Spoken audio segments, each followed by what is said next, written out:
শাপলা দিয়ে চিংড়ি মাছের এই রান্নাটা খেয়েছেন কখনো?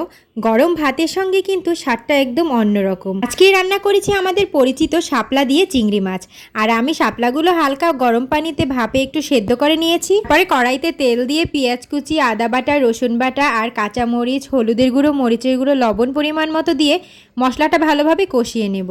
হালকা একটু কষানো হয়ে গেলে তারপরে আমি দিয়ে দেব নারিকেল বাটা আর চিংড়ি। নারকেল বাটা দিলে কিন্তু শাপলাটা খেতে অনেক মজা হয়। আর নারিকেলটা যত আপনি ভাজা ভাজা করবেন ততই খুব সুন্দর একটা সেন্ট আসবে।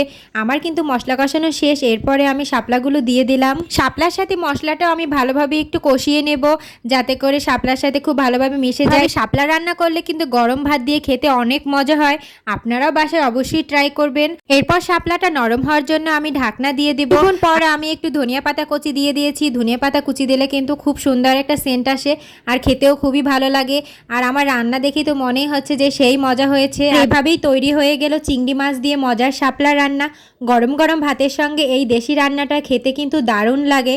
সাধারণ খাবারের মধ্যেও এমন দেশি স্বাদটা যেন আলাদা একটা তৃপ্তি দেয়। আপনারা শাপলা দিয়ে চিংড়ি মাছ রান্না করে খেয়েছেন কখনো? খেয়ে থাকলে কমেন্টে জানাবেন। আর আপনারা কিভাবে শাপলা রান্না করেন সেটাও আমার সাথে শেয়ার করতে পারেন। আমার শাপলা রান্না করা কিন্তু শেষ, আর দেখেই মনে হচ্ছে যে কতটা সুন্দর এবং মজা হয়েছে।